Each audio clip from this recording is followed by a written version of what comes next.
example number 4 now is modifying an image of a person. So say me, for example. So I have an image of me. Let's say make the photo warmer and add a mustache. This is a fairly simple one. We were kind of able to do this before with a lot of other ones, but they were really bad at preserving the characteristics of the actual person in the photo. So a lot of times the face would look a little different. A lot of times like just wouldn't, it'd be kind of uncanny, like it would look AI generated. So this, from what I've noticed, more times than not doesn't look as AI generated. Like they do a pretty good job of actually just adding a mustache and it looks pretty realistic. So let's see all right, so the photo originally, let me show you what that looks like.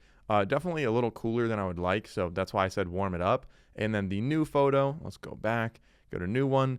The photo, it is definitely still me. It didn't really change that. The mustache, I don't know, guys, should I go full stash like that?